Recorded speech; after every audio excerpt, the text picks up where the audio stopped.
Pussy Riot gaf Russische Nadja Tolokonnikova een protestconcert in een kathedraal in Moskou. Poetin en de orthodoxe kerk werden woedend. Zij belanden 2 jaar lang achter de tralies in verschrikkelijke strafkampen. Onder die gruwelijke omstandigheden schreef ze het boek Zo begin je een revolutie. Dat is deze. We gaan terug naar het moment dat de wereld schokte.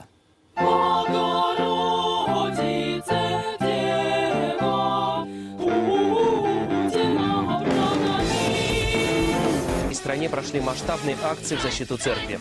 Молебен и стояние – это ответ верующих на ту волну провокаций, которая началась с так называемого панк-молебна в храме Христа Спасителя. Да, мы будем говорить о том, что мы признаем нашу юридическую провинность, но этическая провинность, она уголовно ненаказуема, и в этом весь смысл. Зашли, осквернили бы какую-то святыню мусульман. Мы даже не успели бы взять их под охрану.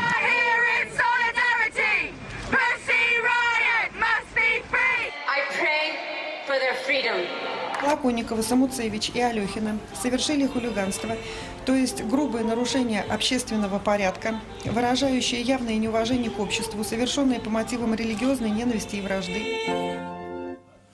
Nadja, welcome. Hi. You've been an, Thank you for having me. Of course, it's our pleasure and honor. You've been an activist and an artist for a very long time. You'd been in trouble with the law in Russia before because of your work. When you did this, did you have any idea the consequence would be that you would be locked up for such a long time? No, I had no idea, because actually when you're doing symbolic artistic action, you don't really expect that you will end up in jail, because basically we didn't break any law. Mm-hmm. You didn't hurt anyone? I mean, we didn't hurt anyone, we didn't destroy anything. Yeah. So according to the law, we made nothing. It wasn't even I mean, maybe it was misdemeanor, but it wasn't a criminal action. Nothing could have prepared you for the fact that you would be locked up in terrible circumstances for 2 years? Not really, yeah. If you had known at the time what the consequence would be, would you still have done this? You cannot really play with history like that. You cannot. It's not kind of games which I would love to play. You never know your future. You're not fortune teller, yeah. And I think that's the power of being a human being. Like you never know your future, so you'd better dare and you'd better risk, and then you'll see what will happen. Mm-hmm. Maybe it looks stupid, but that's what I'm doing all my life. It doesn't look stupid. I don't think anyone here can begin to imagine what it was like for those 2 years that you were locked up in the prison camps. Can you? I know you can't describe everything for us, but can you give us a kind of an impression of what it was like, how horrific it was? It depends on your perception. So you still can work on your perception, because the power of your imagination and your mind is much stronger than you could think of.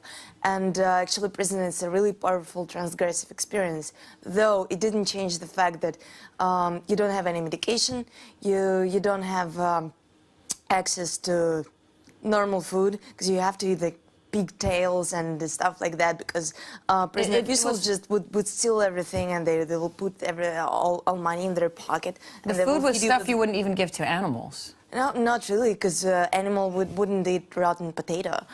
Yeah. And I've seen people around me who didn't get medication, and they were HIV plus people, and so it's about their lives. Yeah.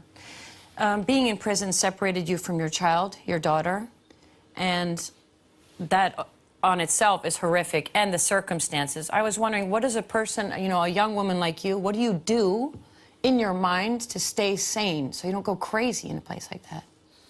I was in touch with my daughter. I would write her a lot of letters, and she would write me back. And so she knew where I am. I didn't try to hide anything from her. And she knew about my fight with Putin before. And obviously, I was trying to explain to her, like, oh, you know, we have this guy. He's a black magician. And, is that what you call him? Yeah. A black magician? Yeah, because he is. And he wants to destroy everything what he sees, and he turns everything what he sees into shit. And and she would write me back.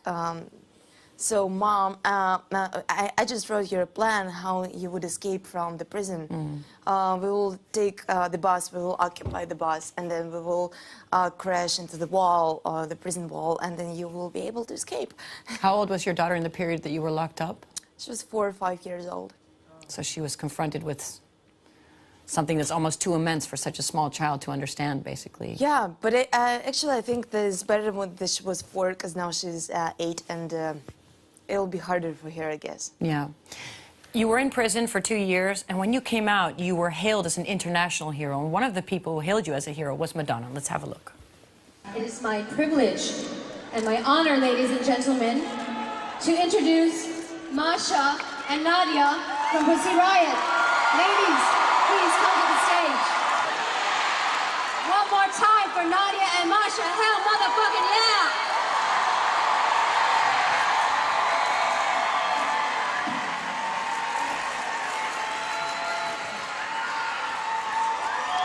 This must have been such a surreal experience for you, to being in prison and then suddenly world famous for your activism.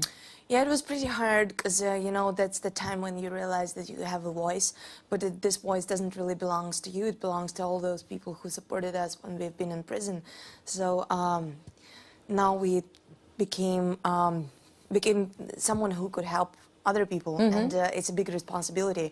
And that's the first thing which you experience when you see the freedom. But at the same time, you're just like, you're a human being, and then you want to just take a bath, you want to sleep, but you have to go around and just speak. Be on stage with Madonna, which is pretty cool, right?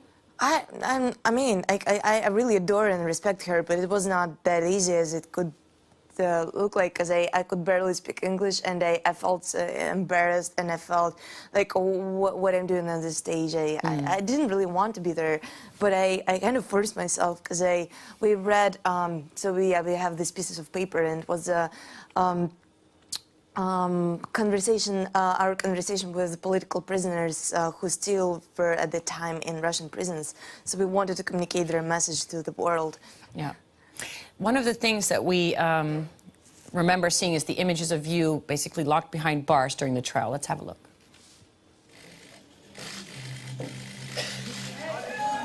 There was an incredible amount of press attention for the trial. Did you realize that at that point, or were you just in your own bubble, concentrating on your own situation? Not really. I could look around and see all those cameras, but yeah, I still don't know why it actually happened. We saw you smiling a lot during this trial, and I was wondering if that was like your instrument or your method of showing people you can't break me.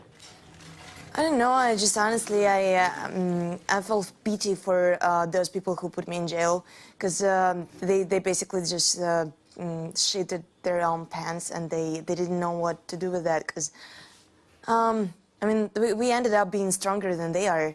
So, and they didn't really like it. And Putin is kind of a guy who has this street kid psychology, so he can't really afford himself to say openly that, oh, I made a mistake.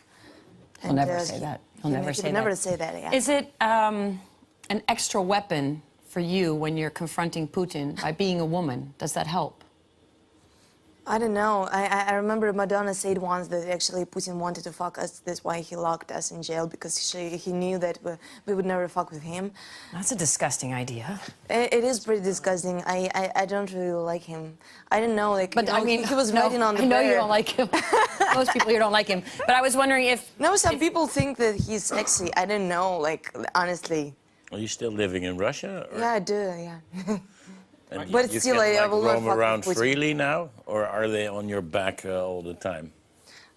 They would call to a Russian political policeman. I will go back to Russia, so they just want to check if they have opened criminal case against me or not, because it's pretty easy to just get you on the border and. Does it make you more careful? Are you more careful with the things you do? Not really. I opened a media outlet when I got out of jail, and we are reporting on political processes in Russian court, prisons, and the most important prosecutions of political activists. So we are quite open and outspoken still.